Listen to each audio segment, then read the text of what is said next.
Hello there, Dave here, and before we get to today's episode about Transistor, I want to tell you about stuff going on in Backlog Land, do the customary thank yous and all that. The winner of May's Patreon poll was Dave the Diver. So, thank you to all who voted in that poll. I hope everyone's looking forward to an episode about Dave the Diver, coming straight from a fellow Dave. You know you can trust me on that episode. So, looking forward to that. Thanks to all who voted. And thank you to the patrons who support the show every month. I appreciate you all very much. These wonderful heroes of mine are Chris Nelson, the Top 3 Podcast crew, Chris Copleen, Eric Guess, Rick Firestone, Nick Ficori, Jill, Jeff, formerly Jerf, Kieran, Soccer, ZNA, Cupcake, Kyle, Christian S., Matt, aka Stormageddon, JD, Doug Leaf, Jason Emery, Brian Skirsha, Randall, Jake Martin, Jenny E., a new patron, Kurt Mattis. Welcome, Kurt. And many more have all chosen to support the show over at patreon.com/RealDaveJackson. Your support is much appreciated. And with all that being said, let's get on to Transistor.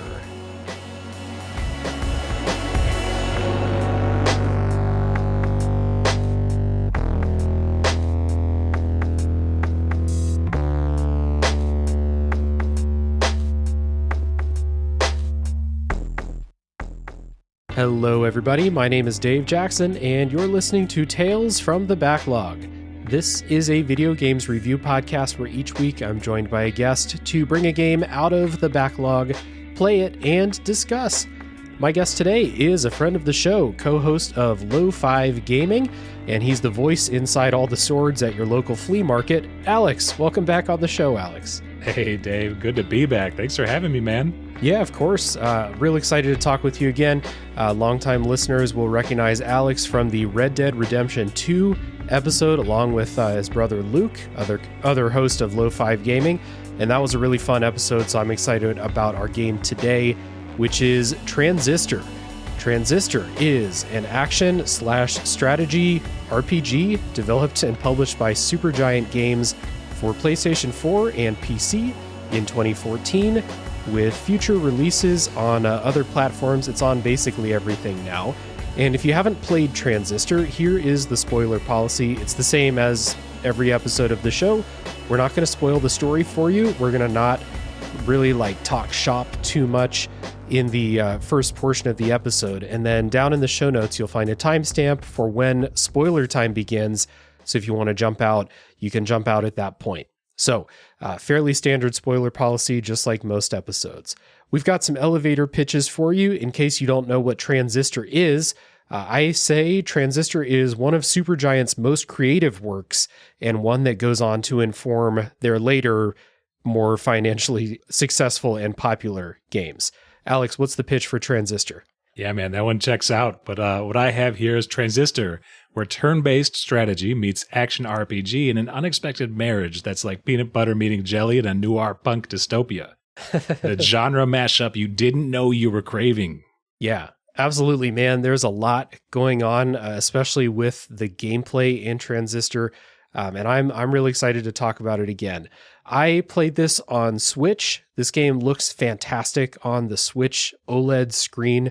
That's where I played it this time. This is my second time playing it. My first time was also on Switch, and a playthrough took me about 8 hours. The Switch is a real pain in the ass if you want to track how long games take. But yeah, how long did your playthrough take you? Yeah, so I also played on the Switch. I have the OLED as well, and I played 100% handheld, so I was really taking advantage of that beautiful screen that the OLED gives us. But I would say it was about past that. It was about 7 or 8 hours for myself as well. Gotcha. So we'll jump into our personal histories with Transistor here, and with Supergiant Games, of course, because they're I feel like they're one of the darlings in the gaming industry, from really humble indie beginnings all the way up to they're kind of a powerhouse now. So tell me about your history with Supergiant and Transistor in particular. Yeah, so I didn't know anything about Supergiant until Hades. Hades was that, indie darling that kind of took over the world. I think it was Game of the Year a few years back. Yeah. And everybody played it, including me. If you haven't played it, it's worth picking up and playing. Yeah. There's a second one on the way, so that will intrigue some folks, get some folks playing the first one first. But it was great. I fell in love with Hades, and by proxy, I fell in love with Supergiant. I needed to know. I was like, damn, where these guys come from? So I started digging into them, learning more about their studio, looking into their other games. And I made a short list of of their games because it is kind of a short list. Yeah. But a lot of cool ones, man. And I threw them on the eShop wish list, and then I got hit with a little notification saying that they were all on sale. So I swooped them around the same time that I beat Hades. And shamefully, I don't know if it's shame, it's just the way it is, man. But they've been sitting in my collection. They've been sitting in my backlog. Yeah. So needless to say, I have not played this. This is my first playthrough.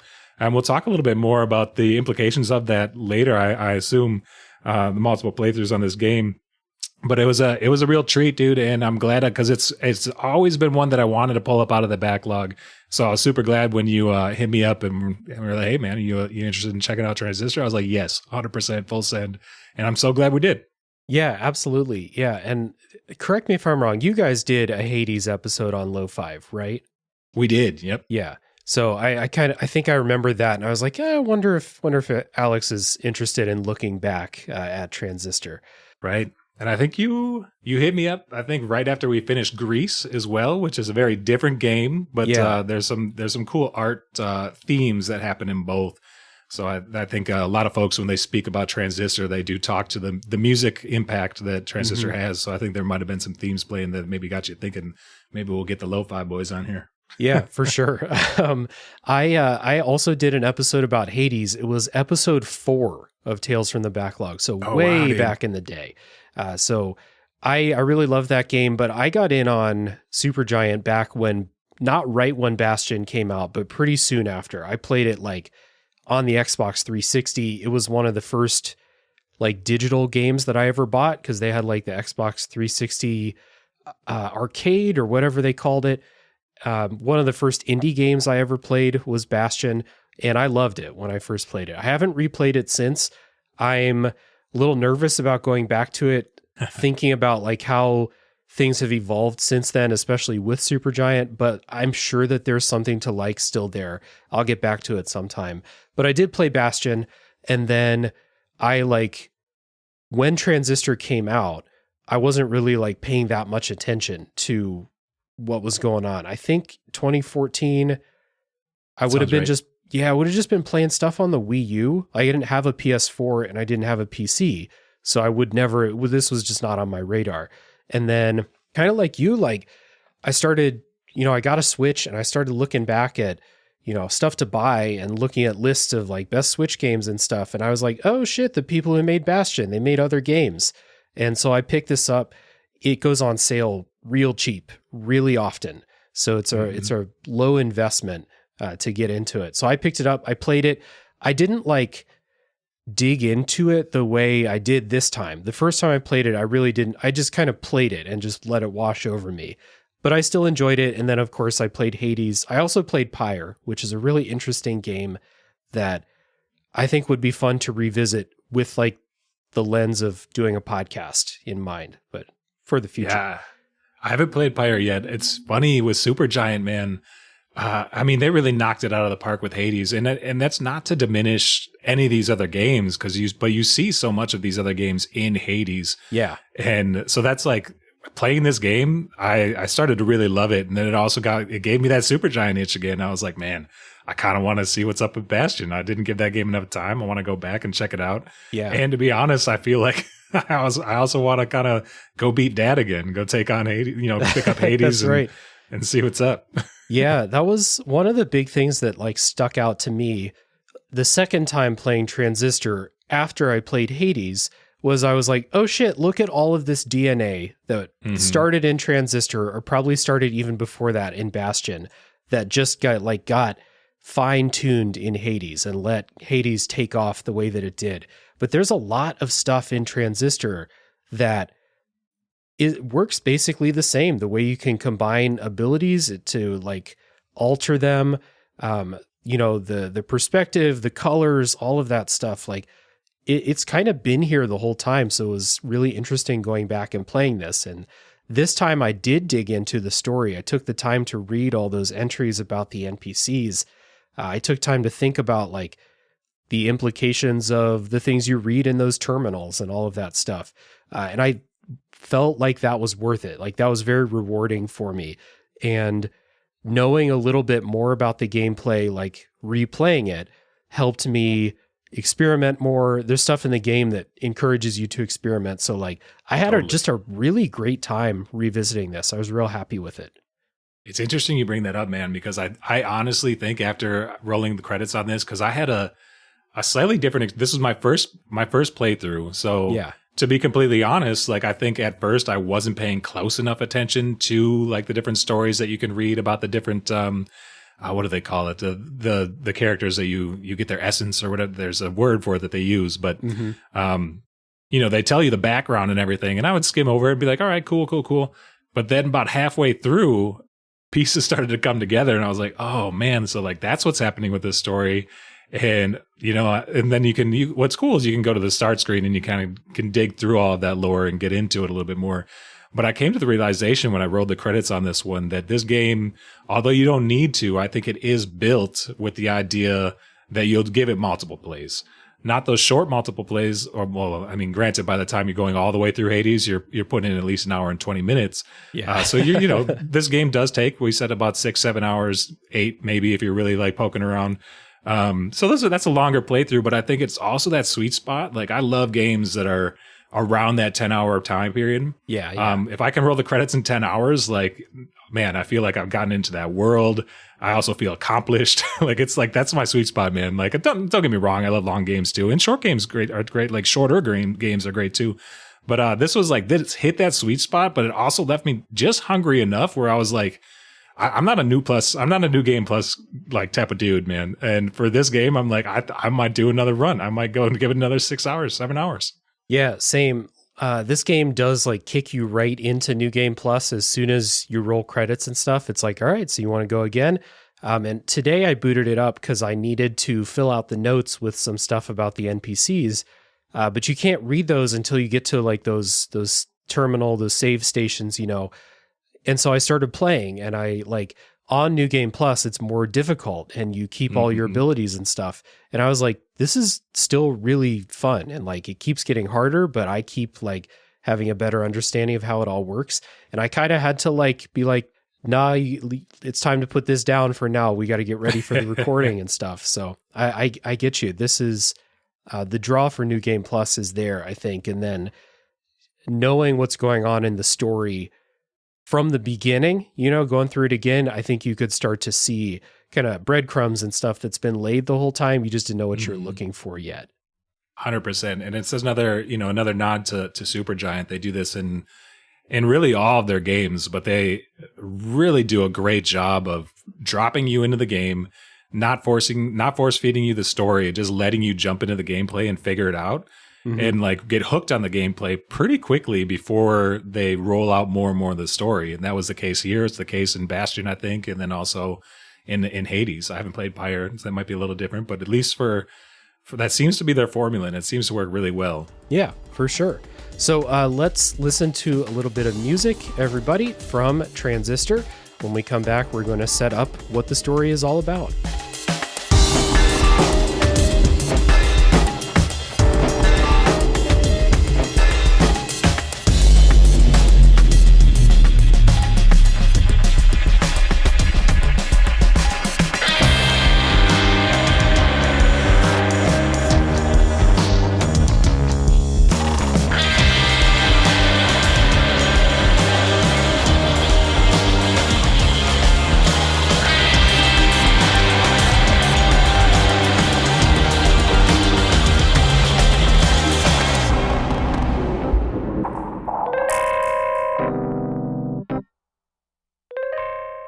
In Transistor, you play as Red, who is a singer in the city of Cloudbank. Ashley Barrett provides the vocals for Red, both when you hear her voice and also when you hear her sing. And this is going to become a trend when we start listing names of people involved in the project of Transistor. There are a lot of the exact same names from all of Supergiant's games. And I think it's one of the things that lends to like a really consistent quality, but also a consistent type of like style throughout all of their games. It's because it's all the same people. They stuck around together. So Ashley Barrett, she does the vocals for Red, and the game opens with Red kneeling next to a man, and this man has a giant glowing greatsword stuck through his chest. The sword is known as the Transistor, and whatever happened here, this attack took away Red's voice and sealed it inside of the sword, along with this man's consciousness. So the man, he never gets a name. The wiki calls him Mr. Nobody. He's voiced by Logan Cunningham, who was the voice of the narrator in Bastion, one of gaming's best narrators of all time. He was also Hades in Hades, the voice role for that. So again, same people over and over again. The man talks with you throughout the game and kind of serves as a secondary character, of course, but also like this game's narrator in a different sense. He's just kind of, he talks to Red. He doesn't narrate what's happening, but that's the story delivery that you get from like these characters because Red can't talk. Right.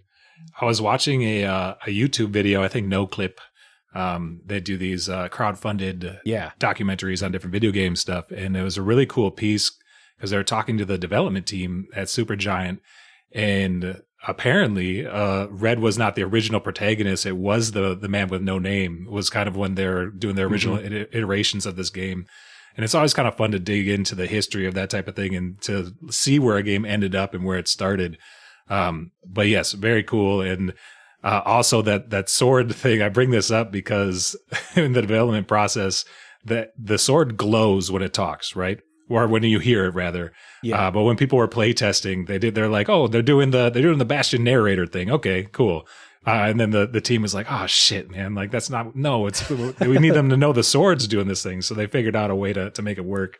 And I thought that was just a cool little tidbit, like in the whole development process of it. And then, to your point about this team, it's because you have a smaller team working on different games, you see that stuff bleed into the next game. And of course, us as players are going to associate their work with their previous work. So it's kind of fun to know that they really wanted to make sure that, yes, it's like a narration, but it's the sword speaking to you, right? So you're not like where you're alone in Bastion, you're not alone here. You've got the sword along for the ride. Yeah. So yeah, sometimes he talks directly to Red, and sometimes he gives like these hushed little, like I would call it like kind of a noir type narration dialogue, like these quick little things. We'll say like, this alley, it was always shadowy or something like that. And that's all you get. You move on to the next city block. Maybe you get another voice line.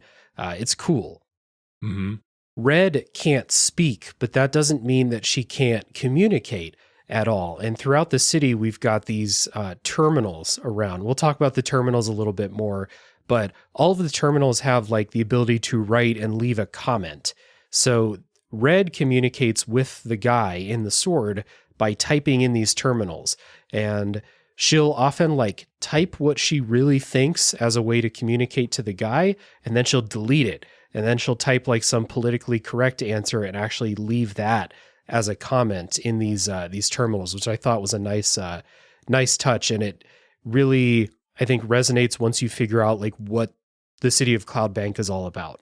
That was a cool little touch. It's the world building in this game. It's not heavy-handed or anything, and I think by the end of it, you really feel like Cloudbank is, it's a city. It's odd because folks have left, like they're not, whatever's going on with this weird event. And that's another thing with this, with the story and the setup and everything is, as I kind of mentioned earlier, is they're not very heavy-handed about this, right? So you start to like maybe put a little bit of your own, like, oh, this is maybe what's going on, and like, so like I think by the end of the game you have a solid idea of what just happened. At least I feel like I do, but I don't know how much of that is just me like interjecting like some of my own thoughts of like who knows, but we can get into that in a bit.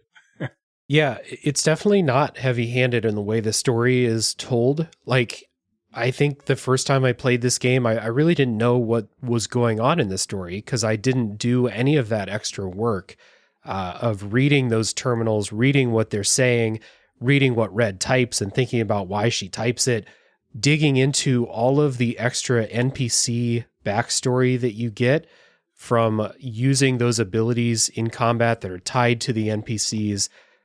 I didn't do any of that. So you can go through this game and just enjoy it as a gameplay experience and then like as a vibe, I guess.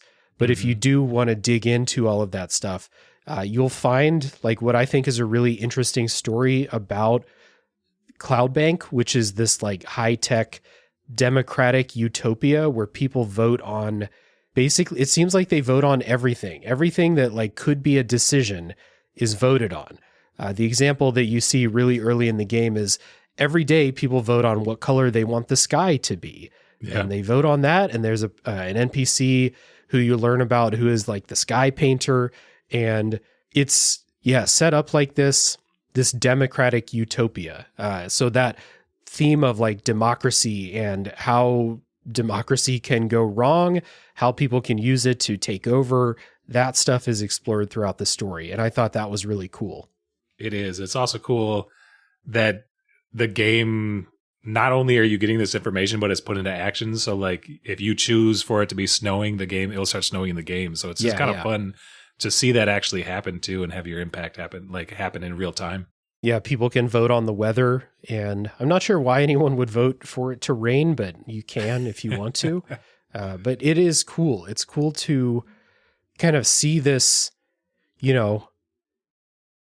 democracy level 10,000 or something like that, where it's literally everyone votes for everything. Everything is up for a vote, and you go a lot of times like those terminals will ask Red to vote. They'll say, who's your favorite singer? Or what do you want the weather to be today? What color should the sky be? And you vote. And a lot of times it's like, okay, you voted for this one. The other one got 89% of the vote. So no. Yeah.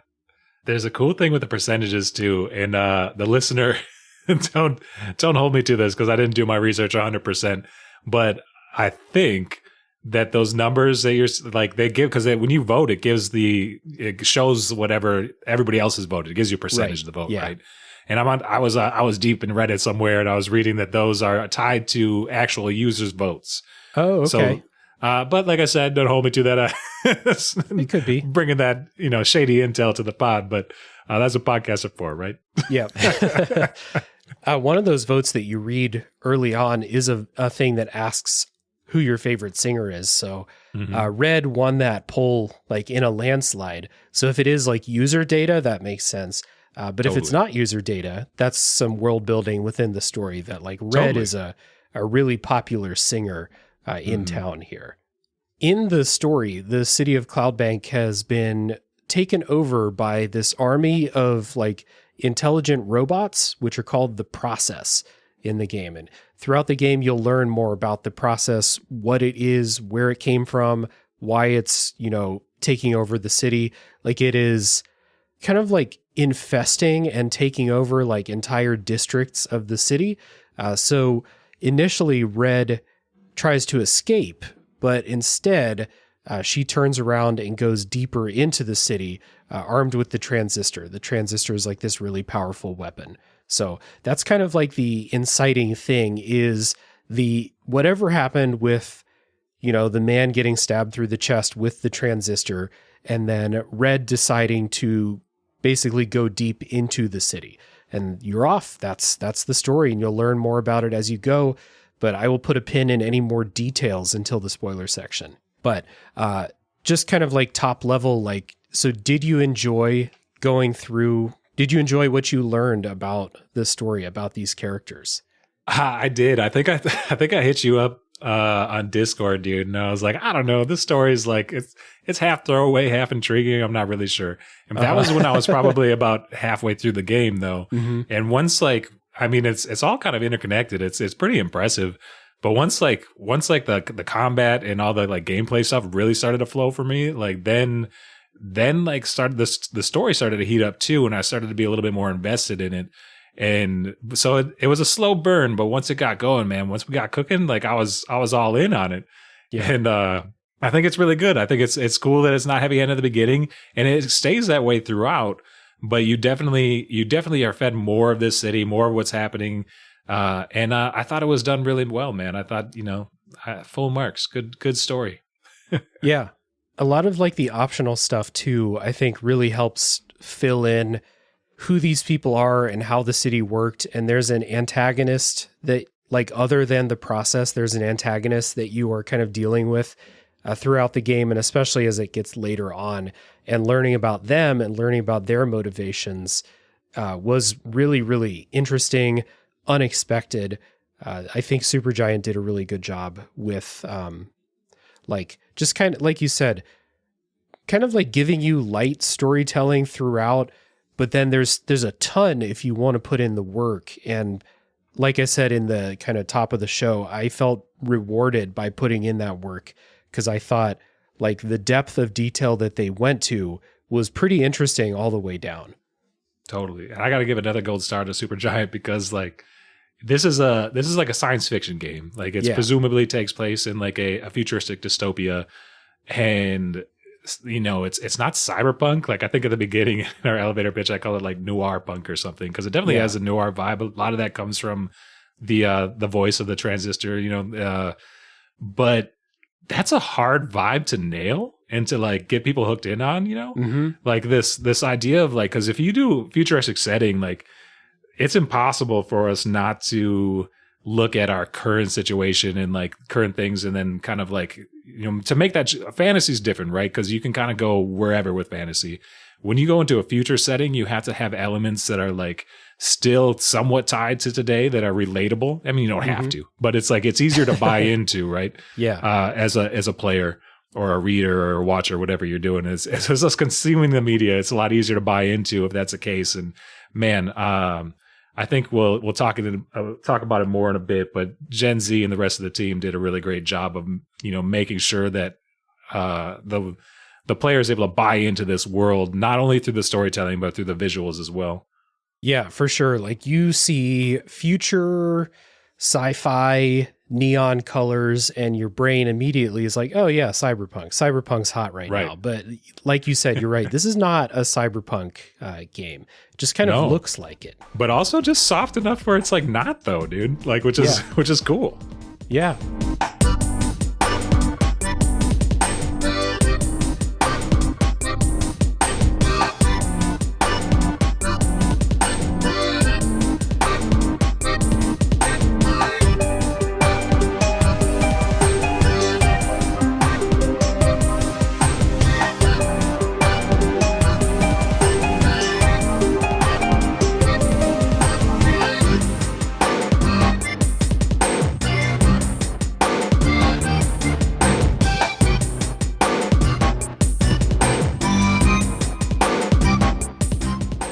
We can talk about that art now. So you mentioned the main artist is Gen Z, as in the other Supergiant games, that theme of everyone staying on board coming up again.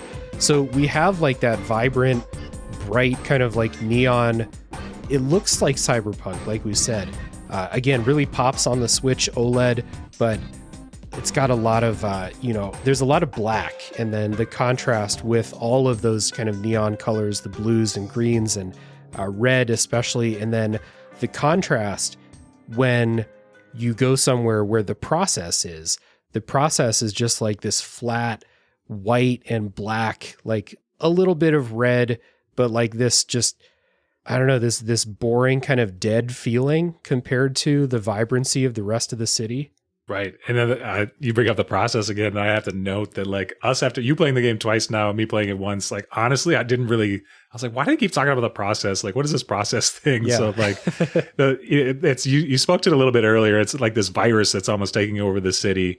But it's like it's changing, like it's kind of controlling these different like robots that you fight throughout.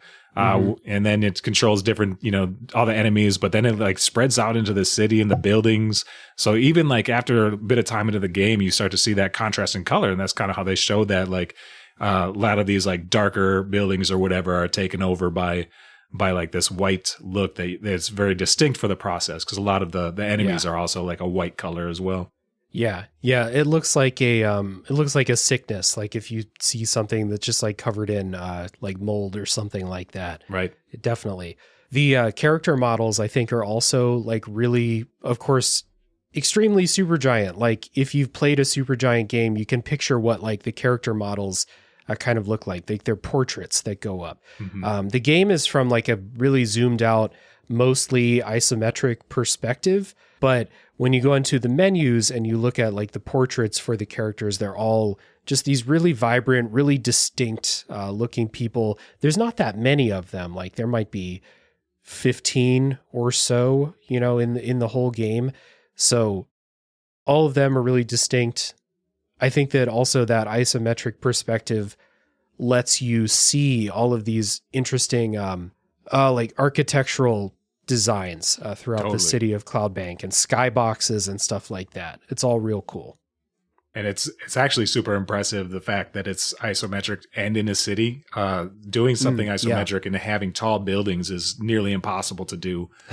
So they did. So it's like really interesting if you look at it and kind of see how they figured it out, how to make it. I mean, you still get it still gives you the idea there's tall buildings because maybe they're further back, like in your perspective line or whatever. There are certain instances of the game where a tall building will obstruct your view a little bit, but not overly so where it's annoying. It just adds to the feel of like, okay, we're going up this tall tower and there's some other big buildings in the way. But I thought that was pretty cool when I was thinking back about it, like, because the fact that they were able to like do an isometric game in the middle of what's presumably this huge city it's pretty cool feat in itself.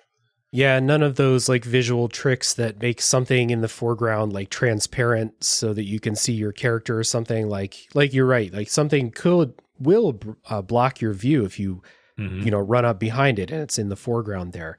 But yeah, I didn't have a lot of trouble like finding the path forward because there was a building in the way or something like that. So the level design supports that perspective that they did. There's also some sections that either switch to like a side-scrolling view or something more trippy entirely. Like there's some very visually, trippy is the word I'm going to stick with. Like sections kind of peppered in every now and then where you're like, whoa, really went wild on this little like 1 minute section of the game. Yeah, it's cool. They have the cutscene deals are pretty sweet too. I mean, you mentioned the portraits are all really detailed. I always love it when a game totally flips whatever view they're going for and change, like with the cutscenes, I guess. But like, it's always kind of cool to see, and they have some cool parallax going around when like Red and the Transistor are driving or riding their boat or doing whatever they're on, like having the little monologues. But it's cool, man. It's a whole vibe. Also of note in Transistor, of course, is the music, which is like one of the stars of every Supergiant game. I was reading an article, I can't remember where it was from, but they described the music in Supergiant as another character in all of their games, and I totally agree with that. Music by Darren Korb, who, you guessed it, has done the music for all of Supergiant's games, and recently got into doing a lot of voice acting for Supergiant in Hades. He described the soundtrack of Transistor as old world electronic post-rock. So there's a lot of like electric guitars, bass guitar. Bass guitar is like really fuzzy in this game. I dig it a lot. Keyboard and drums, but then I think the old world part of that, he added in a lot of kind of acoustic instruments too, accordions in some places. But it definitely has this kind of, like post-rock vibe to it, where you'll just have like a rhythm or like a riff that's repeating over and over again.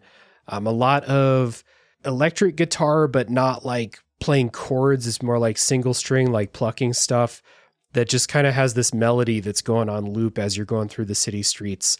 And then it's really great. And it's dynamic too. That's the other thing I love about it is picks up during combat. When you open the menus, it fades away till it's just the bass guitar when you're in the menus. I love stuff like that. It's a good touch. It's great, man. And I think, hats off to Ashley Barrett, who I think does the vocals. Yeah. Like that's, you mentioning that the music itself is a character. That's a fun little thought for me. And then like her voice in this, she voices, she's Red's singing voice, but then also, Red, as you mentioned, at the head, like loses her voice. So there's this cool mechanic that the game does where she hums, right? So when she, we'll get into it when we start talking about like the gameplay, but when you're doing the turn-based combat, you can actually hear Red humming as she plans out the stuff. And I thought that was a cool little thing too. Yeah. Some of the songs too they're like full songs with vocals and stuff like that. And there's not that many of them, but when they are in there, they're really powerful songs, including the one at the end of the game called Paper Boats, which is just like, it's chef kiss. It's so good. The work of like, the music, of course, but her vocals are so emotional and strong in that song and in the other ones too, in here. She's a great singer, and it contributes a lot to the soundtrack, even though the songs with vocals like that are kind of few and far between. It's also, I hate to compare it to Hades all the time. It's just really easy for me to do. But, I do think that Hades has the tendency, Hades is more rock and roll almost, I would say. Yeah, yeah. And it has a tendency to really get you amped up. And you mentioned the dynamic, soundtrack, which is true. I would say though, it was almost more ambient for me. So like the overall, like the music did a really good job of like bringing me into this world that I was living in, as Red or whatever. And it definitely, I mean, it's cool with the combat. It definitely gets going and stuff like that. But it was almost more subtle. It was like, it was done so well that it just worked well. Like it didn't seem out of place. It felt like it was supposed to be a part of this city. It made total sense. It wasn't, didn't feel out of place at all, but it also didn't get me going like, some of those Hades bangers, but still I thought it was very, very good. Yeah, definitely not. It doesn't have that kind of heavy metal vibe of the Hades soundtrack. It's definitely more relaxed. It does get into more of like that ambient mood because, again, a lot of it when you're going through the city, you'll just have like a short melody that's repeating over and over again. I like when there is stuff going on with like the villains or with the process, especially. There's some like really like high up on the guitar, we'll say, like the higher notes. There's some dissonance that they use to kind of throw you off guard and have you be uncomfortable with the situation that you're in. I mean, what can we say? Like, I don't think that I've talked to anybody who is not like a giant fan of Darren Korb's music. If you play the Supergiant games, it's like one of the standout things about them. And again, someone who's been there the whole time, like it's just it's remarkable to see, to have that kind of consistency. Like, I feel like no one has that in gaming. Right. Like gaming's so fucking volatile all the time. But this, like the quality of writing, the art, and then the music all together, like that's like the core of Supergiant. Like, I feel like if the same people are involved, no matter what they make, you can count on those things to kind of continue that vibe. I mean, that's one of the beauties of, having a smaller team, especially a smaller team that's got the juice, Yeah, so. They got the juice for sure.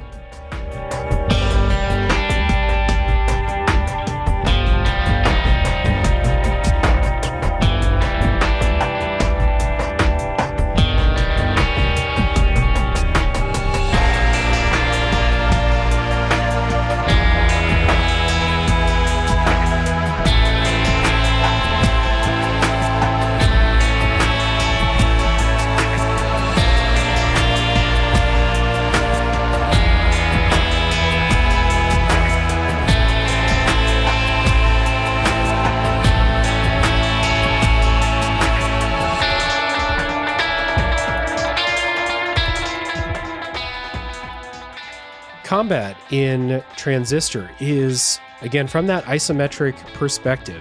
So if you're coming to this because you played Hades first, you'll be familiar with the perspective, and you can run around and do it as an action game. You map up to 4 abilities on your face buttons. They're called functions in the game. And those can be customized to your liking within a limit called memory, which limits how many things you can equip. You can equip things as just straight up like abilities. They'll do the thing when you press that button. So there's an attack called Breach That's a long range attack. Crash is a short range attack that lowers defense. Like they might have different properties like that too. There's one called Jaunt that lets you do a dash. There's one called Switch that will charm an enemy to fight on your side for a few seconds. Stuff like that. Where like the mixing and matching really comes in is you can take those abilities and use them to modify the ones that are mapped on the face buttons. So, for example, if you put Switch as a modifier on Crash, for example, now every time you use Crash, whatever you hit will then be charmed and fight on your side.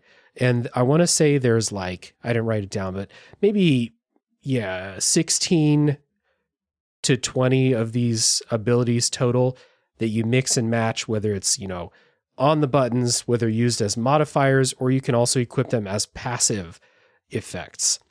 Yep. And you need to use them as all three of those to unlock all of the lore associated with that attack, because you get all of these attacks by meeting NPCs in the game, and they're all associated with a particular NPC.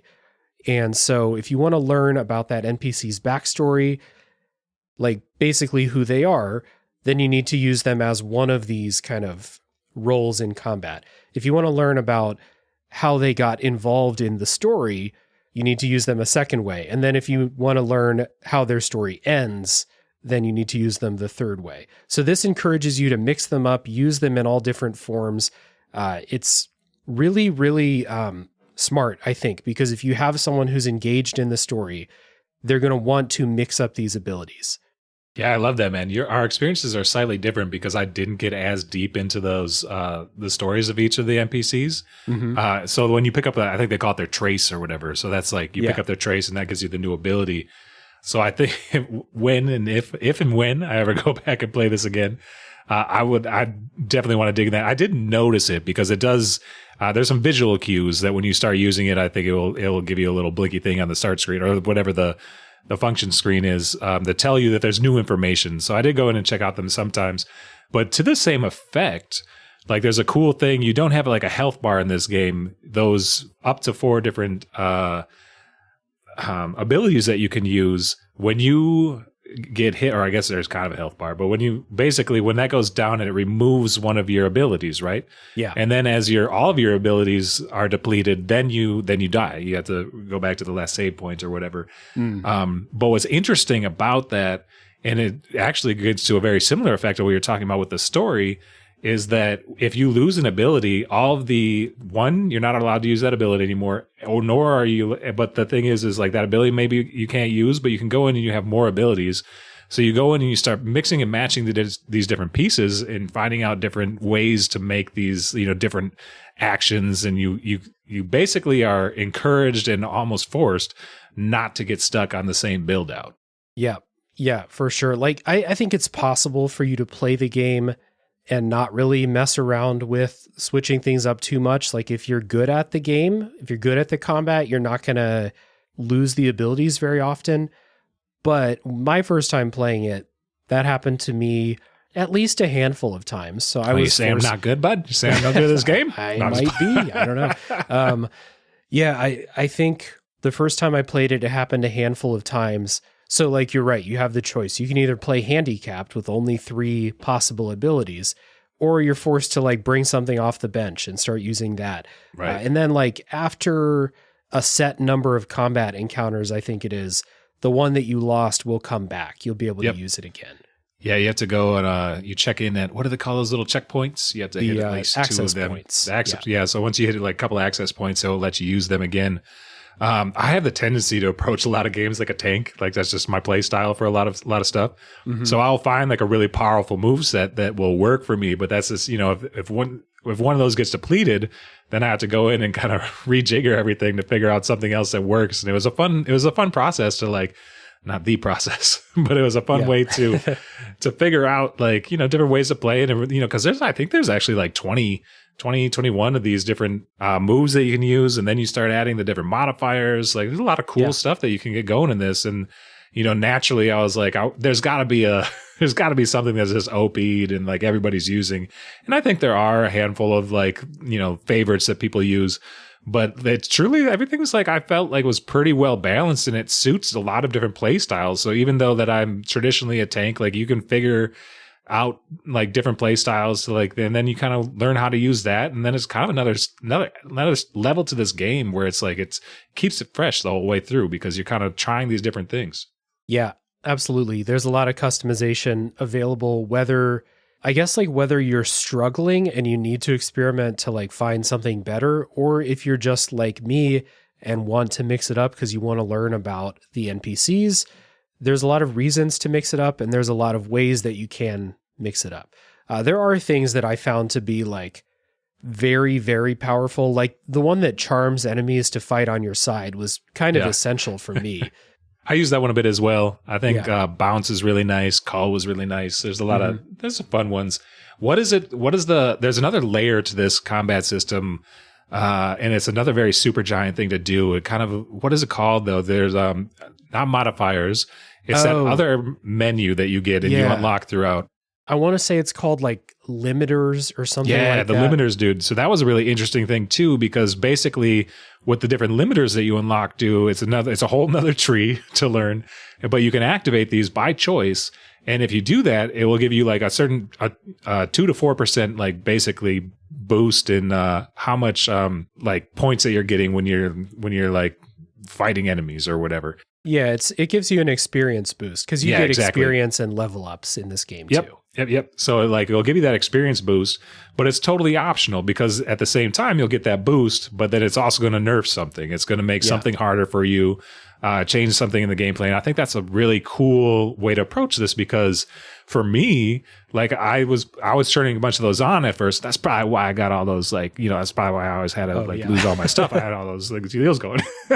But but the thing is like that would help my experience points go, like I would like gain a lot of experience points. I was able to level up faster. Yeah. But then I reached a certain point in the game where I was like, all right, I'm going to turn these off because I'm starting to struggle a little bit. It's not as easy as it was before. But by that point, I felt pretty strong with my build and I had learned the combat system where I was happy to take those off. Yeah, I didn't really mess with those. I didn't mess with them in Hades either. Hades was difficult enough without those things. But, we talk about things that were carried forward that feel like they started in Transistor and then became like a core thing in Hades as well. A lot of stuff from this gameplay.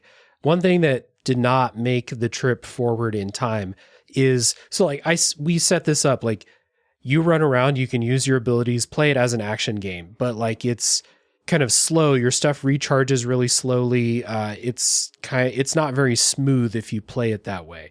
What you're supposed to do is you press a button to pause. And when the game is paused, you can issue up like a string of actions governed by like an AP system. Like, you have so much you can do in one turn. Like running takes time out of your turn limit. Using different abilities will take different, sections of this bar. And once the bar is filled, you can't do anything else when it's paused. Then you unpause it and red will do all of these things while the enemies are moving in slow motion. Sometimes like if you hit an enemy, you'll knock them far away. So it's possible to like miss with the later things in your combo if you don't predict that very well. So it's not like you are completely overpowered, but this does not feel optional to me. It feels like you have to do this. And frankly, this is really, really fun. Like setting up and strategizing, like I'm going to pause. I'm going to hit this dude. It's going to bounce and hit that other guy. Then I'm going to dash behind the other guy, backstab him for extra damage. Like there's a lot going on in the combat. There's usually a lot of enemies. And then later on, you get to a lot of enemies that have a ton of hit points and they hit really hard. So your strategy is not always just straight up offense during this turn. Like you might pause it so you can get the fuck out of there and buy yourself a little bit more time. It's a fascinating gameplay mechanic. And honestly, it's one of the reasons I think I love this game so much. And at first I just didn't understand it. So I didn't like it at first. I was like, what's going on with this? Cause I really was approaching this game with my Hades brain. Right. And I wanted to just like run through and do that action, RPG deal, but really like that pause mechanic, like it turns it into a turn-based RPG, which is really cool. And I think you're 100% correct. And I think, from some of the stuff I was watching and reading, the developers would agree, like this game is made in a very interesting way where you are definitely encouraged. Like you really do need to stop things and plan things out. Like the baddies are tough, dude. They're fast and they're powerful. Yeah. Some capital G gamers out there might be able to take them down, but me with my lowercase g, I was quite happy to pause time. And that's another beautiful thing about it. You're not timed on that either. Like it's truly turn based. And what else I thought was really cool about that is you can, because for me at least, I would be in this, like, you have this, like, your adrenaline's pumping because you're in this crazy fight. You stop everything. So I'm still moving kind of fast and like planning out my moves. But then I'm like, oh, fuck, that's not going to work. And you can actually recall whatever you've laid out to reset things. And I think that's just so cool. And you can also, it shows you little stats, like, very like turn-based RPG things. So like it'll show you if your placement on whatever particular move you're trying is going to take away this amount of damage. And you're like, I think I can probably get something better. So you can take that back and you can try something else before you actually activate that sequence. It's just such a cool thing, man. And it's actually like, it's just, like I said, some of the capital G gamers out there might be able to do this without stopping time, but you're really encouraged too. And I think the baddies in themselves are developed to really encourage this type of gameplay. And I've never played a game like that. It's cool. Yeah, it's real cool. I think a lot of your functions are not actually available outside of this like pause screen. So yeah, you can dash around and there might be some, I think like maybe one of the modifiers lets you use some things outside of like that pause screen. Right. It's interesting. There's one, your friend, I don't remember what it's called, but you summon a couple of your little dog homies, little puppers or whatever. Yeah. And that one you can't do on when you pause things. It has to be live action, which is this kind of interesting little things that this game does. Yeah, you're right. Like the enemies move really fast and they hit really hard. Like Red, even, when you level up, Red doesn't have a ton of health. Like I don't know if you can just sit there and tank stuff. So a lot of combat encounters, even when using this like pause and planning strategy, I would still get hit because after you execute all your moves, there's a cooldown and you are in real time and you just have to like run. And there's always like these barricades in the combat arenas. So you go and hide behind those. The enemies can destroy those. So you can't camp out there forever. And then you, I think. Yeah, you can destroy them too. Yeah. But yeah, this like the depth of strategy that are opened up by this, like choosing which ones to move. Maybe you have like a really strong attack, but your planning like time will only accommodate like that one attack and then like a dodge and then moving a little bit. Like sometimes you really have to like purposely choose what you're going to use to fit in that time limit. So sometimes like that big attack that takes most of your bar will be worth it. And a lot of times it's not, even though it's your most powerful thing. So yeah, tons of strategy here. And when I started playing on New Game Plus, it's basically like you start with all your abilities and the enemies start at the end game level. So like the first combat encounter in New Game Plus is as hard as a regular encounter at the end of the game. And so I was like, oh shit, like I can only imagine where this goes. Like when you get to the end of a New Game Plus, like I can imagine like really stretching your strategy brain out like in this combat system. Totally. And that was one of the things I think, why it didn't quite click for me is because I wasn't leaning into the, the strategy. And I just hadn't quite figured out the mechanics of the turn-based stuff yet. Because it's like, I mean, they tell you what to do, but it's not, again, just like the story, it's not super heavy-handed. And, it just takes a little bit of time to learn. But once you figure it out, like once you get cooking, man, good shit. Yeah, this is really, really good. And so it looks like an action game. And I wonder how many people like approach it like you did, where it's like, oh, it's an action game. And I played Hades or I played Bastion before this. Those are just straight up action games.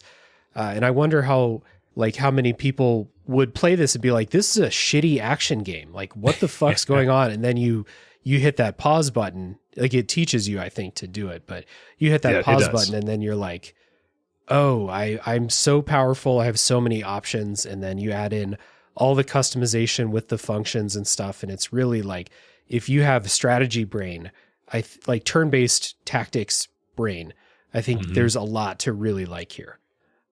So anything else about the combat system here or the gameplay in general that you found interesting? There is the one other bit is similar to those polls that we were talking about. When you go in and you start picking your different, your different move sets or whatever we're calling them, your different functions.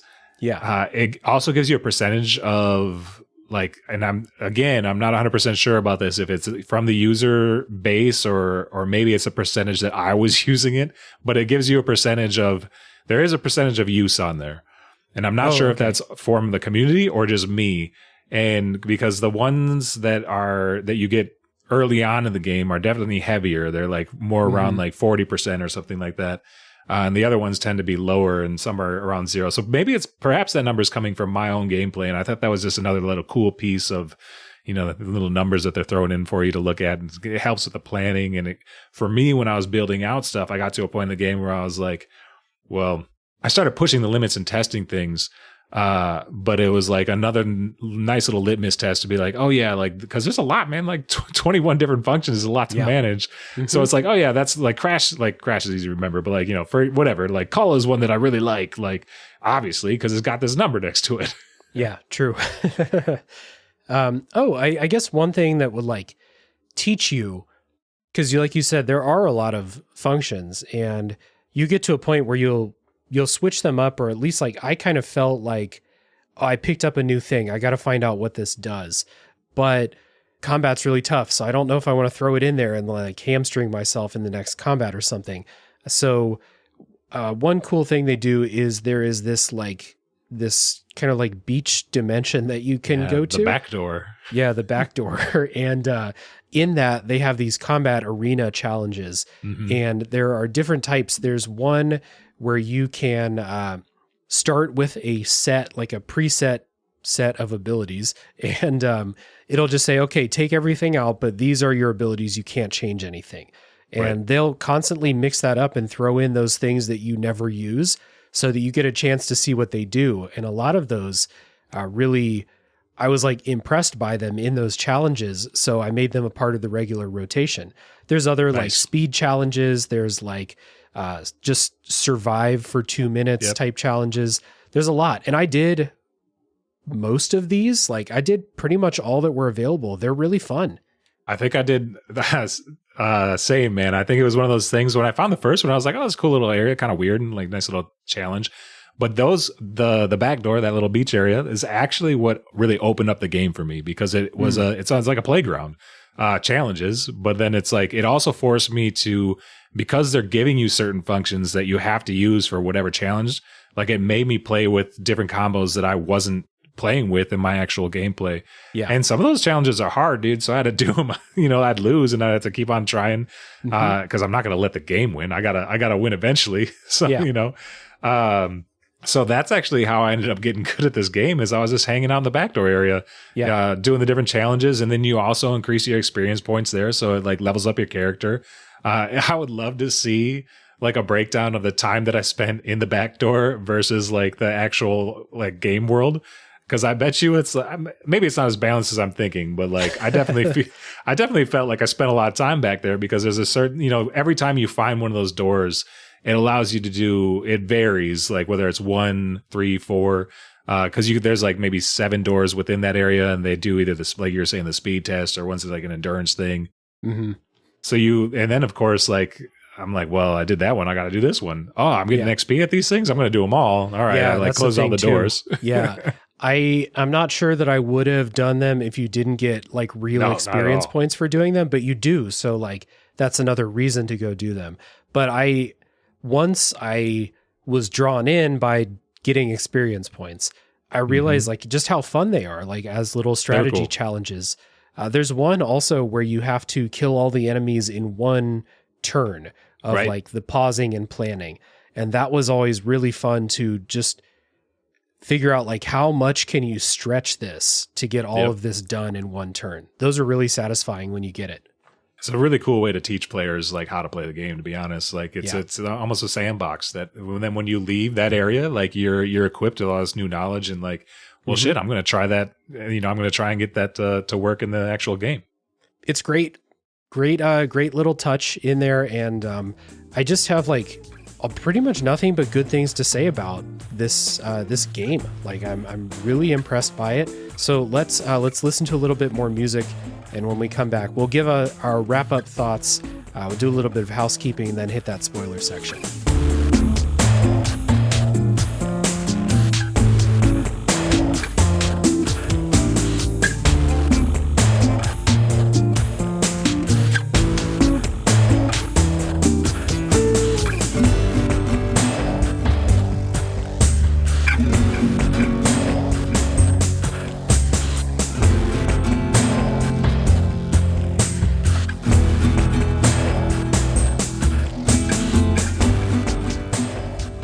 So in this section, we always just kind of wrap up any thoughts in summary, stray things that you want to collect, but then also answer the question, who would you recommend Transistor to, Alex? Oh, man. I would recommend Transistor to anybody that has maybe played Hades. I think that's a good starting point. Be ready to have it not be Hades. Yeah. But I think I think if you've played Hades and enjoyed Hades, like, I think it's like Supergiant's just a fascinating like development team to me because of what we've been talking about, the different DNA that you see in all their games. And like playing Hades made me want to play Transistor. Playing Transistor makes me want to go play Bastion. It's just so cool. It's so cool to see the different pieces that carry over to the next ones. But if action RPGs are your thing, there's a piece of this game that you're really going to like. If turn-based RPGs are your thing, you're going to really like pieces of this game. Like, I think it's just different enough, like to have its own flavor. And I think that's intriguing, but so I guess that's who I would tell to play this game. Yeah, fans of Supergiant's other work, no matter what it is, I think that, again, because a lot of the same people, the same creative forces are behind this as their other games, if you're a fan of their other games, there's going to be something that you're going to like in this game too.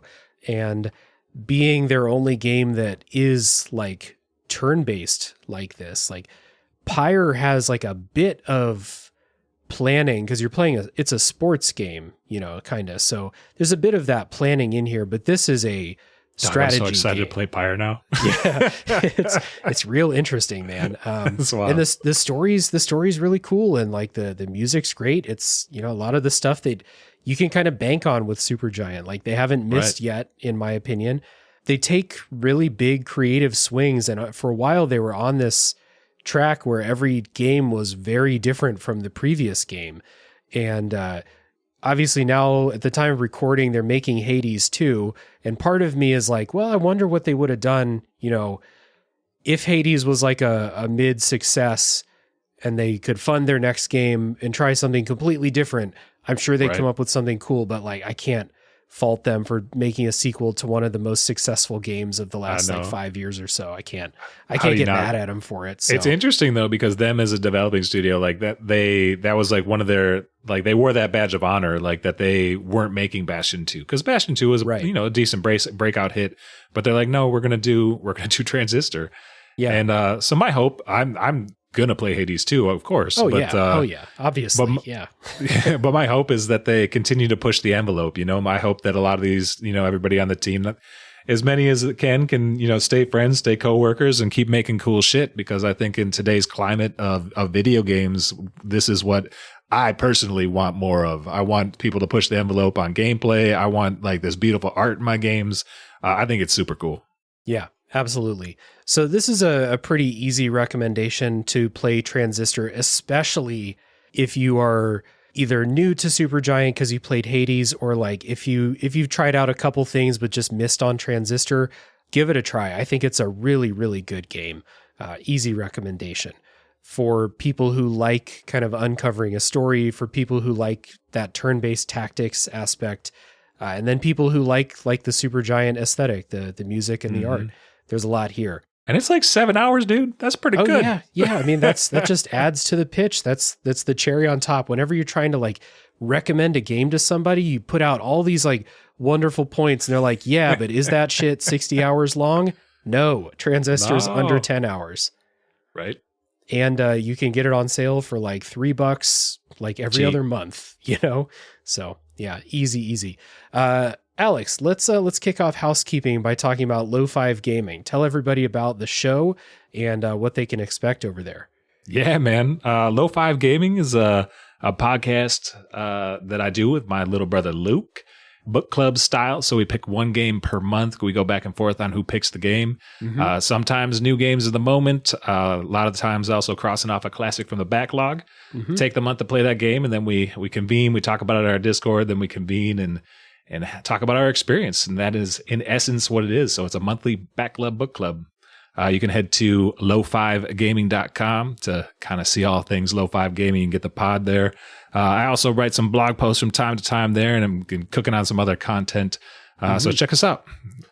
Yeah, absolutely. It's good stuff. Like we said on that other episode that you guys guested on, obviously you two are brothers, so you got a good dynamic between the two of you. It's always fun to listen. And like you said, a good mix of stuff. Like at the time of recording, the most recent episode was Majora's Mask, so one of those old classics out of the backlog. But before that, stuff like Jusant, which kind of took everybody by storm for about a month or so. And, a lot of stuff like that. Grease, going back further in the backlog, Hades and Red Dead Redemption 2 and all kinds of cool stuff. So yeah, I think we're the one we're on now. So by the time this comes out, it's either we'll be right around publishing or it'll be close. But anyways, we're working on the next one is Prince of Persia, The Lost Crown, which is fun because the first episode we ever dropped was Prince of Persia from 1989. Oh, hell yeah. Full circle, bud. Nice. Yeah. Highly recommended that people check out Lo-Fi Gaming. It's always a good listen. You two are a good hang. So we'll put links. Thanks, man. Yeah, we'll put links down in the show notes for everybody to easily find the stuff that Alex and Luke are doing. And time to talk about myself for a minute. I would really appreciate if you would leave a rating and review. Thank you for listening up until this point, by the way. I would really appreciate if you left a rating and review if your podcast platform allows it, like Apple Podcasts, Spotify, or Podcast Addict. You can also join the Discord server if you want to come in and talk about Transistor, you want to talk about Supergiant's other games, or if you just want to join a cool community of people. The Discord server is a cool place. There's an invite link down in the show notes. I also have another podcast called A Top 3 Podcast, where we do top 3 lists. We draft weird topics. That's a fun time. And then finally, if you want to support the show monetarily, you can do that at patreon.com/realdavejackson. And oh yeah, this game is on the show partly because it won a poll on Patreon. I do monthly polls for games to appear on the show, and Transistor won that poll. I should have shouted that out much earlier than this, but here we are. So thank you to everyone who voted for Transistor and gave us the chance to play it. I love that. Yes. I'm going to echo real quick, Dave. Fun Discord, fun Patreon. Dave's putting out really cool content in the Patreon, a lot of cool stuff. So go check all that stuff out. Yeah, thank 100%. you, and give him that rating he's talking about, because you know what? His puppers will get a treat. That's true. Yeah. If you give a rating on your podcast platform of choice, I will give my little miniature schnauzer a blueberry, and he loves blueberries. So that's worth 5 stars right there, bud. Hell yeah, it is. We are going to take a break, and when we come back, full spoilers begin for Transistor. Just skin and bones, nothing inside. Sleeping alone, fingers tied. Cells in knots around the heart. It beats in time. I see the spine.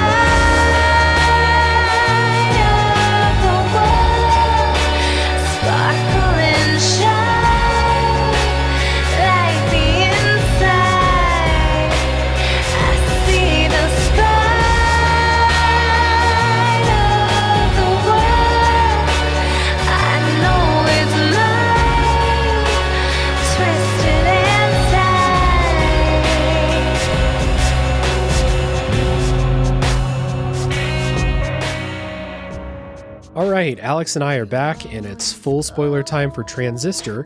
And we'll start out with kind of that inciting incident in the game that I was kind of tiptoeing around what was going on. So, the antagonistic force that we didn't talk about at all in the non-spoiler section, I'm not sure that it's a giant spoiler, but there's this group of officials called the Camerata. And it's a small group, I think there's 4 of them, which was by design. They said that was part of their plan, was to keep the group small.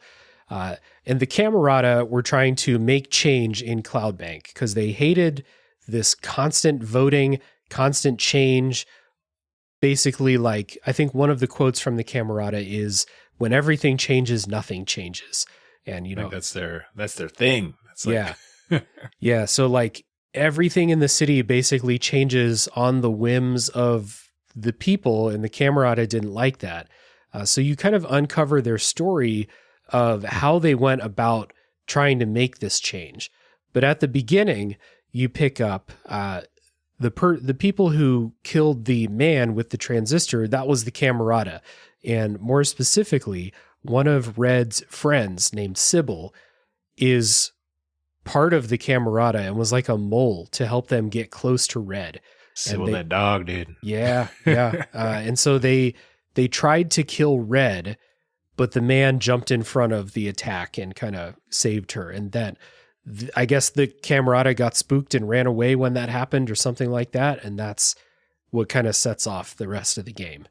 Yeah, so they would have lost the transistor at that point, which is, this gets a little heady, but like the transistor is controlling, or has the ability to control, like all of the stuff that's going on in the city, right? So to my understanding is when they tried to kill Red with the transistor, like there's a cool cutscene. It doesn't happen at the beginning of the game. It's maybe midpoint, where you see that scene where they throw the sword and the unknown, you know, the person who has no name kind of jumps in front of Red and takes the sword instead of her. But then from there, then everybody kind of, they parts ways, but Red ends up with the transistor, which is a big piece of this story as well, because is it not Asher, but Royce wants it back. This is this whole deal. Yeah. They want to get the transistor back. So that's why like they're kind of after Red, but it's not like you're not like going through the streets fighting the members of the Camerata or something. Like you're kind of on their heels trying to catch up with them once you figure out that they're responsible for what's going on.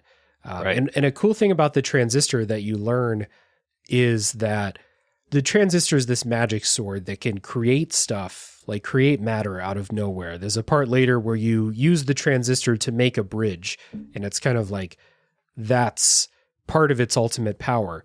But if you kill someone with the transistor, their soul gets stuck inside of it. And so that's why the man's voice is inside of the transistor, and Red's voice is also stuck in there for reasons that I'm not super clear on, but it's also I'm not sure either. Yeah. That's also how you're picking up those traces we mentioned earlier, is it absorbs the trace from the dead NPCs that you find along the way.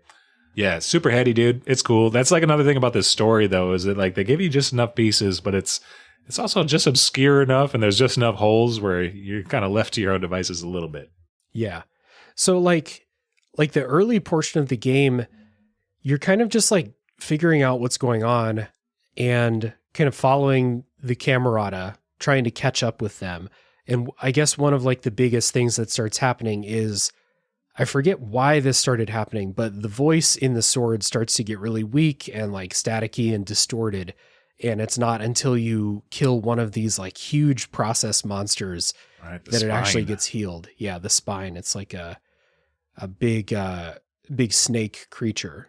Yeah, it's wild. Like the tail has like a very sharp end to it, and it's huge. It's like gigantic, and it will just come out and attack you. But that's another weird thing. They don't really tell you exactly what the connection is, but it's like the spine is basically like this, like from what I was able to put together, it's this big, it's like a process, but it's like almost like a super mutated process. Like it's gone beyond like, what we're seeing in the other stuff. And it's having an effect on the transistor itself, which is interesting. And I think that's where you get the fluctuations with the voice and everything. And it's almost like It changes color too. The sword changes like a red instead of being its traditional green. It's interesting storytelling. Yeah. So the Camerata's whole thing, and I think this is really interesting, and it's something that you can completely miss. I think you can play this whole game and just kind of like, if you click through or like half listen to the dialogue and you don't read anything extra, I think you can miss like what the whole point of the Camerata is. And they kind of have like a sympathetic side to them, I feel like, because again, they don't like this like ultra democracy in Cloudbank. They feel like there's no way to make positive, permanent change of any kind, whether it's evil or, noble. You can't do it because people are voting on literally everything every single day. So everything changes too much. And I wonder, like, I don't know if like the people in Cloudbank would be sick of this too. Like they're like, man, can the cloud just be the same color 2 days, or the sky just be the same color 2 days in a row? Like, Is that too much to ask for or something? But well, it's interesting because they're definitely the baddies. We're meant not to like them, but at the same time, it's one of those instances in storytelling where they set out to do something noble. At least that was what they had in their minds. But then as the story progresses, even they, I think, realize that they fucked up. Yeah. So what happened was the process, which is, they're the monsters that you're fighting. These robots are like this corrupting kind of force. The process was the mechanism that things would change in the city, I think. It was the mechanism for like changing the sky. It's like the program behind it all or something like that. Right. But the Camerata tried to control it and then lost control of it. And so that's why it's spreading out like this, because I get like broke containment or something. And I think that the Camerata trying to use the transistor for their own means, I think that's explained as like why they lost control of the process. Like the transistor was keeping them in check somehow, I think. Yeah. I mean, that checks out, man. Like yeah. But what I thought was cool about this, aside from learning about their motivations and how, like you said, like how noble like their beginning motivation was. Because I think that, well, I don't know how you feel. I think that this is like a cool representation of like, yeah, everyone loves the idea of democracy, but like they took democracy too far in Cloudbank, I think. So when you look at the Camerata, you're like, yeah, what their initial goal kind of makes sense. Yeah, it's definitely supposed to be this uber perfect democracy. And that's like, I mean, it's kind of the trouble with democracy and a lot of these institutions in itself is, in theory, sure, this is great, but in practice, is it? And I think that's, and I also think that, we're humans, and I mean, this is a video game and these are characters, but the humans in these characters, like they want to control, and they're a little selfish as well. So like Royce is kind of the main baddie at the end. And like, you can tell that he may have had noble intent, but he's also like, that intent has also been, the water's been poisoned because he obviously also wants a little bit of control. He wants it his way, so it's not truly democracy at that point. Right. So it's like the starting state, like that hyper democracy, that's not working for them. I'm sure there are other people in the city that are like, hey, again, like, I'm tired of the weather changing like this, just depending on what people are feeling like every day or something like that.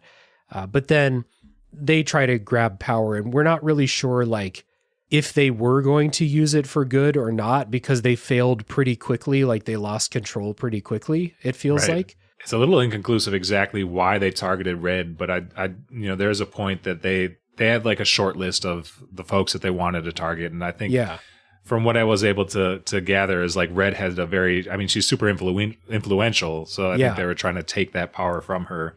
And by the way the sword works, I guess that would maybe like they would take on her influence, take it. And then maybe I guess, well, that's the whole point of taking the voice. I guess that's what it is like taking your voice, taking your influence.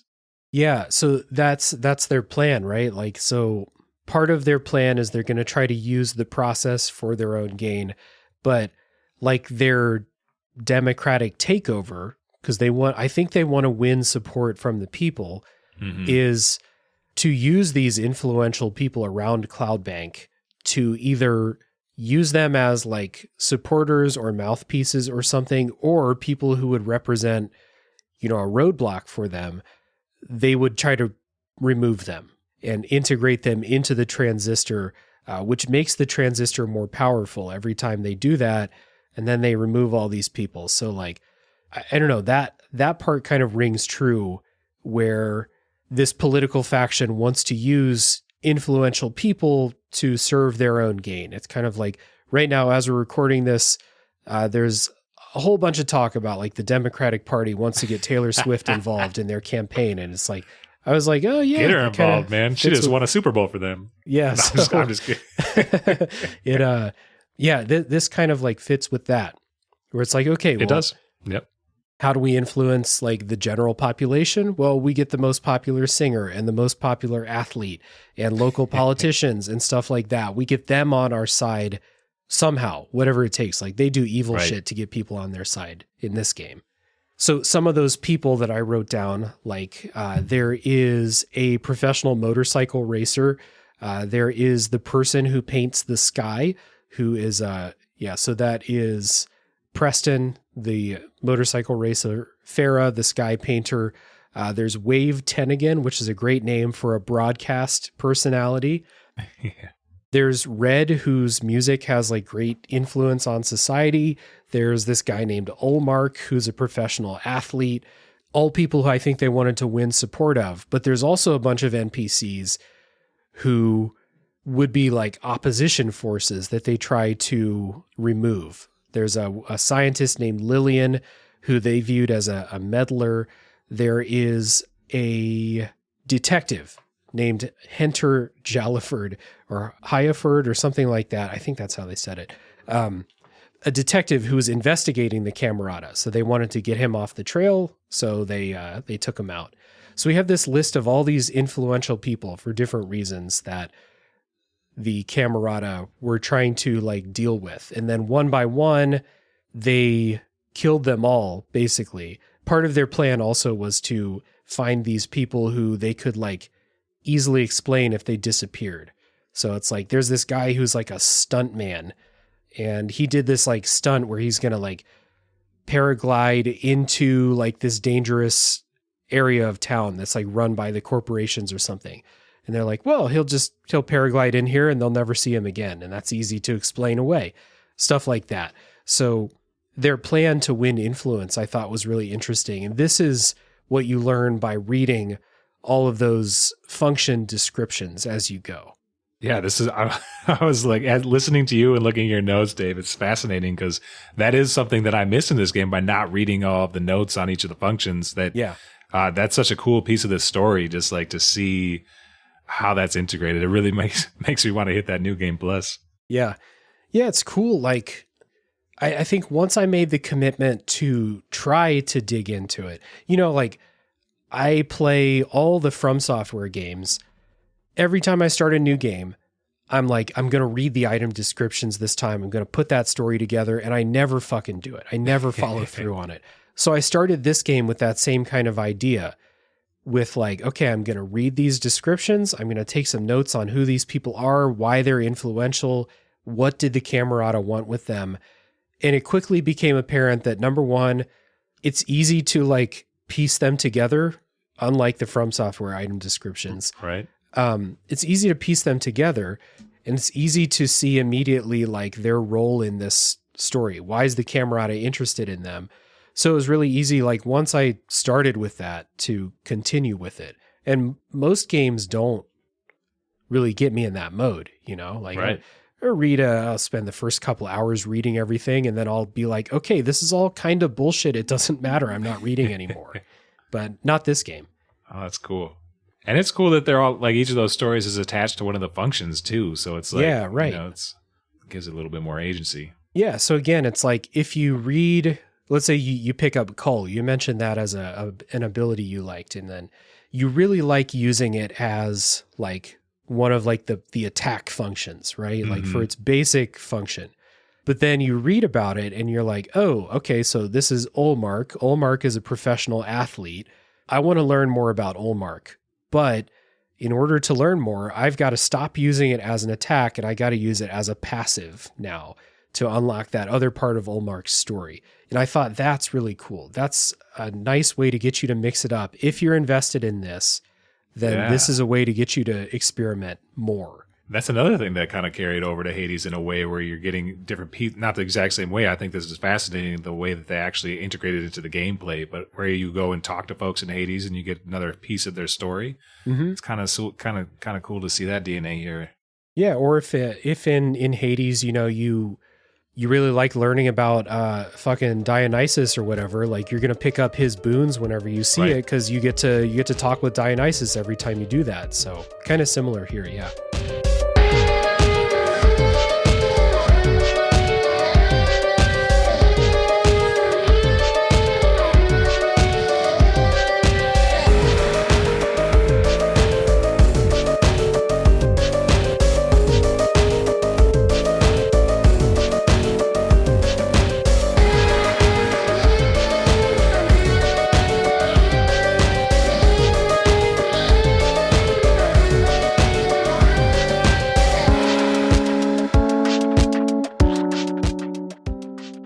So eventually you get on like the trail of the Camerata, and you kind of, all of this is backstory for stuff that happened like before the game.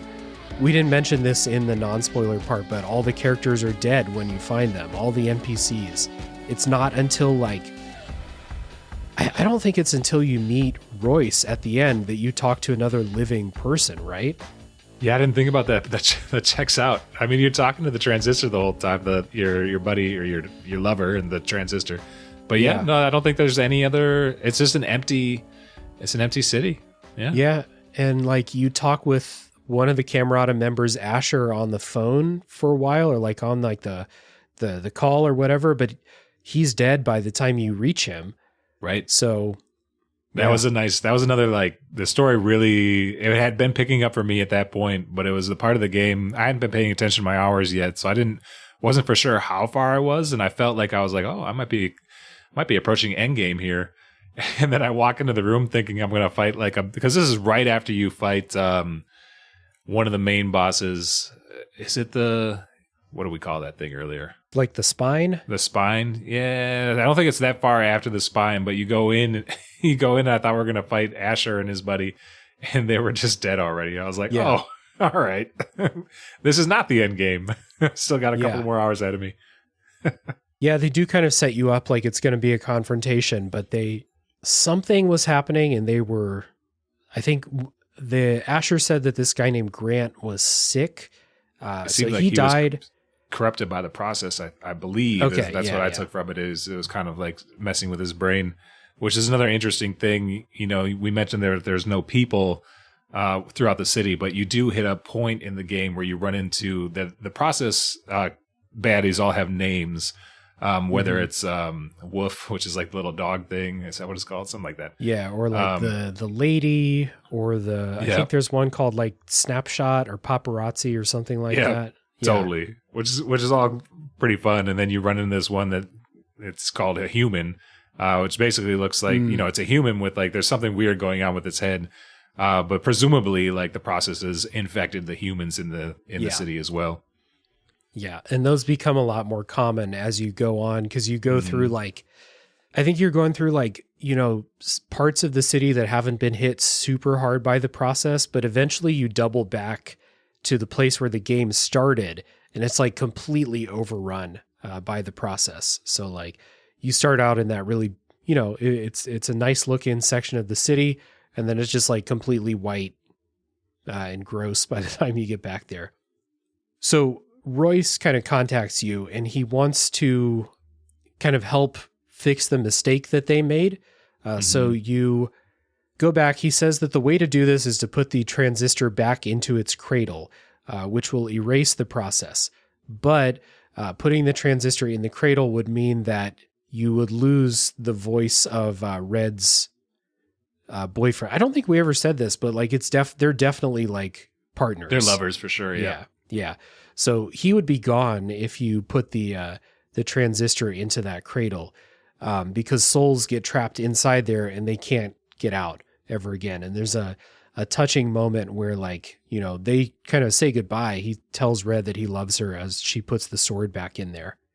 Mm-hmm. No, that was cool. And the tension, that's another like, nod to the team that made this game and the game itself. Like there's some real tension in the way that it's laid out and just the dialogue and the everything where, you kind of feel like you're watching Red make some decisions, you're guiding her along the way, obviously, but Yeah. there's some pretty heavy stuff she got to make decisions on, is she going to save her, her soulmate or partner or whatever? And is she going to save the city? What is she going to do? Yeah. And I guess like when you make the decision to put the transistor back in there, you're not really clear on like what's going to happen. You're just kind of trusting that it will destroy the process. And it does, but then things kind of get weird after that. So they've been mentioning this place called The Country, which you don't know what this is quite yet. But after putting this in the transistor, or putting the transistor in the cradle, and there's one of those songs with the vocals in it during that part, you're out in the country with Royce, and he has a transistor also, and this feels like a kind of a game contrivance, but like he's like, oh, we both have a transistor, but only one of them can take us back to the city, or something. Like there could only be one or some shit. So you have to fight him. But it's a cool fight because he can do like the pause and issue commands shit that you can do too. It's the only time you fight someone like that. It was a weird flip of, it was a weird flip the script, dude, because you do get used to, that turn-based combat and like kind of planning everything out. But, when you get an idea of what all of the baddies do, kind of what they're, what to expect. And then to have Royce, who essentially has all the exact same powers as Red or your character or yourself, and then to try and think about like, okay, like I need to rethink about how this is going to work. Like I need to, I need to stop. And I personally had to be way more defensive. Like I usually didn't use my time and my, that little bar that allows you to, what you can take care of within the pause section to run away from stuff. I would just run in real time. But against Royce, like I had to be a lot more strategic about my defense. Yeah, it felt kind of dirty, like I was being violated in a way. Yeah. It's like you can't pause it, you can't do that to me, right? And it was tough. Cool. It's not a. I think it's like a best of 5 fight or something like that. Like it's not just like one health bar for each person.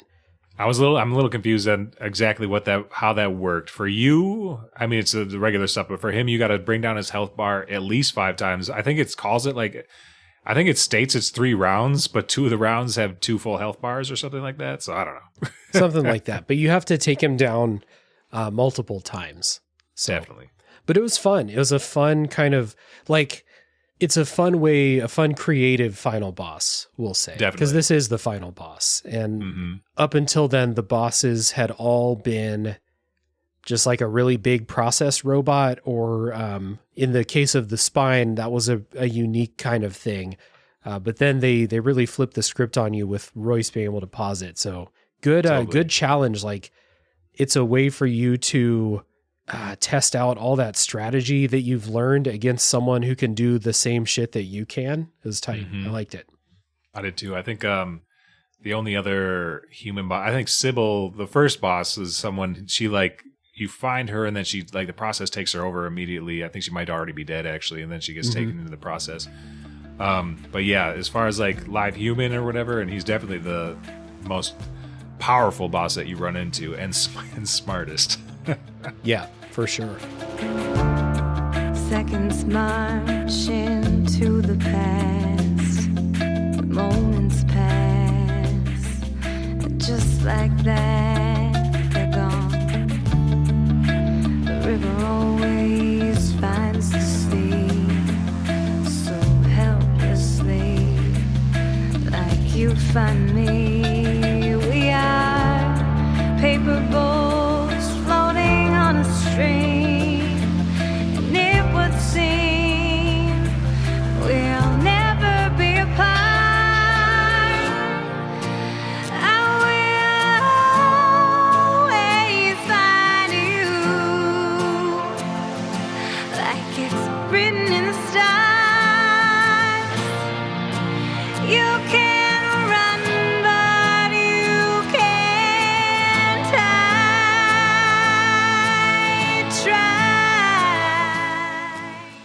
So once you kill him, you go back to the city with the transistor, and Red has her voice back. And you have this mechanic where you can sing to kind of like heal parts of the city. And Red does that a couple of times, but she gets back to the point where the dead body was. That was part of like, so that was the thing. So like the reason that Royce, and to my understanding, wanted to, well, one, he wants to live, but two, like getting out of the cradle with the transistor would give them the opportunity to remake the whole city. It's basically like it's a blank slate. So as she sings, she's singing, but it's a transistor. She's able to basically rebuild the city any way she wants. So that brings us to, so that's what she's doing there. To my understanding, she's like, I think she's singing because she's got her voice back, but then she's using the transistor to kind of rebuild the city, and then she comes to a crossroads. Yeah. She gets back to the part where the boyfriend, the unnamed guy, his body's there, but it's like completely taken over by the process. And I think she kind of heals that, like kind of puts it back to normal, but then like you kind of think like, okay, we're going to fix everything in the city. But Red kind of sits down next to the body, and then she sends the transistor out and like turns around to face her. And the guy's voice like gets really desperate as everyone realizes like what's about to happen. He's like the voice acting here, like you can hear the desperation as he's like, Red, no. And, she kills herself with the transistor so that she can join him inside of it and live there forever with him. And this is where that song Paper Boats plays, where the lyrics are talking about like the big chorus in the song is, I will always find you, like it's written in the stars. So that kind of made me think about this ending. Like Red didn't fix the city. She just went to go be with the man that she loves. Love, man. It always wins. Yeah. Kind of made me think like Red basically spurned any like responsibility that you think she might have had to fix things. She was like, no, fuck that. Apparently she was like, I don't care about the city more than I care about him. So I'm out. Yeah, that's one of the fun things about this story, man. Like that particular scene, like it was, coming off of the final baddie, the final boss, and then I kind of had like, okay, like she's just gonna fix the city, like that's what makes sense. But then for her to make that choice, I was like, oh shit, like no way. Yeah, and then you after it's only 7 hours, but like that's 7 hours where I'm like hanging out with Red, controlling Red, and I'm like, damn. All for naught, but not all for naught. She did it for love, man. She did it, right? And then presumably they get to be together and love in the transistor for all of eternity, which is poetic. yeah, for sure. And also, it's hard to say. Like, I don't really know entirely what's going on with the lore and everything with the city itself. Like, from the scene that we saw, like the people are gone, so like she may be able to rebuild the city, but I don't know if people would come back anyways. I'm not sure how that would work. So that may play into her decision a little bit, but I think that it's powerful. It was a very powerful scene, dude, and it was fun. It was like it was cool to I did not see that coming. Yeah, I think that part of it is because I think it's natural for people playing the game to assume that Red is taking on the quest of saving the city once, because early in the game, she's leaving on the motorcycle and then she turns around and goes back into the city. And so I think you just assume because you play video games or something that you're like, oh, she's going to beat the process. She's going to save the city. But she never stated that was her goal. The guy never like said, oh, I see what you're doing here. Like, of course, let's go take the fight to them. That's what we do. We're going to be the heroes. Like, nobody ever says that. You just kind of assume it because you play video games and you know how stuff works. But that was never the point.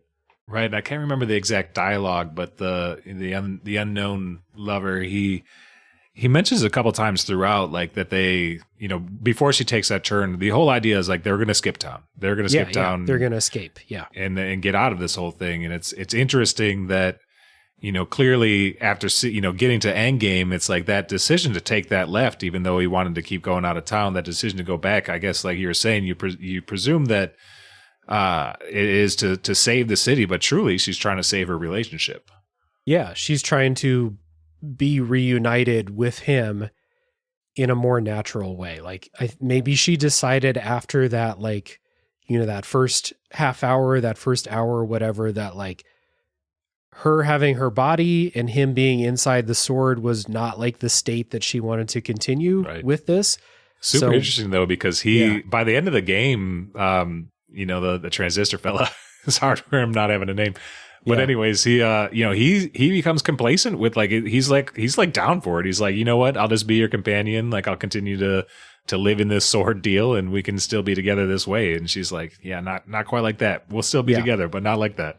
Yeah. So it turns out this was never really a story about saving the city. I think that all the things that happened, like defeating the process and finding the camerata and stuff like that, was just stuff in the middle, like stuff that was in the way of the ultimate goal, rather than like Red having some noble purpose to save the city. So that was cool. Now, you mentioned trying to figure out like what is the deal with the city. And so did you have any indication or thought that this was not just people in a future setting, like real people, you know? I did some digging and I've seen some discourse on the internet that has some theories that like maybe it's you know, this is a digital world to begin with and like the country is leaving in that area, but I'm not sold on that idea. I don't know. What are you thinking? So definitely the first time I played it, I thought that this was just like regular real people in a future city, and then there's magic. There's a magic sword. Sure. Like I can suspend disbelief and accept that there's a magic sword, of course. That's more or less where I was at on my playthrough, to be honest. Like with a little bit deeper than that, but more or less that. Yeah. So then there's just a lot of stuff like the way things are coded in the game, like the way things are named, we'll say, and the way things work would lead you to believe that this could be a digital space. Like the process is like a cancerous program, like a virus or something like that. All of the functions, they have those names, but we didn't say, like, it will say like crash and then it will have like parentheses afterwards, like, you know, a coding language would have or something like that. And I thought that the country was like a euphemism for programs that get deleted, kind of like how parents would tell their kids that their pet went out to live on a farm or something like that. Like, something. So I heard about the theory that this is all a digital world, and that got me thinking that like maybe this is like a digital heaven or something like that, or just I don't want to say, you know, other stories where consciousness gets digitized and then goes to live in like this digital world or something, and that Cloud Bank is something like that, and that would explain why it's set up as this utopia or something, because if someone created it, they would want to make it to be a wonderful, beautiful place to live where your choices matter and stuff like that. Like if there's going to be government in heaven, it might as well be something where you have a voice, you know? Right. There's the part where Asher and Asher and Grant, like, so they take their own lives. And there's the unknown transistor fella says something about that being selfish, I want to say. But there, that particular piece is what threw me off to, like, because it makes sense, and I love, and then definitely 100%, like it's so very interesting how like there's the different coding language thrown in throughout. So like I can't tell if that's just like because it's like this like supposed to be this futuristic world that's very integrated into like a digital system, or if these different planes of existence. It's hard to say, and it's all speculation. Like I think that's, you know, it's for us to decide. But I think like that was the weird part, I guess, for me, was like his comment about them being selfish about leaving the place that would theoretically, in this case, be the heaven or the afterlife, to go back to the normal world. That part just like threw me off. Oh yeah, I hadn't even considered that like they could go to a non-digital space. Right. Because it does end with, the two lovers in like next to a barn in like a field, and it looks more, well, it looks like the country, but it also looks like more real world-esque, Yeah, I wonder if the country is inside the transistor. Could be. Red and her lover are now both inside of the transistor. And I think the country was kind of explained as a place where people go. Right. So it could just be like a recreation inside the transistor. So like if Cloud Bank is a digital world or a digital heaven or something, like inside the transistor is a digital space inside of a digital space. And you keep going down like levels, Yeah. Until you get to hell and you have to fight your way out. That's true. Yeah, exactly. So that was a cool theory to just kind of like take as, okay, a possibility, and then see how all of this stuff fits in. I think that's what's cool about the story itself, though. I think a lot of really successful stories like leave that openness, like we don't 100% like, because I'm not anti that angle. I think there's a lot of like stuff that lines up for that. But I think it's cool that we can speculate and kind of think about like, well, is that what the deal is? Because we can't be for sure.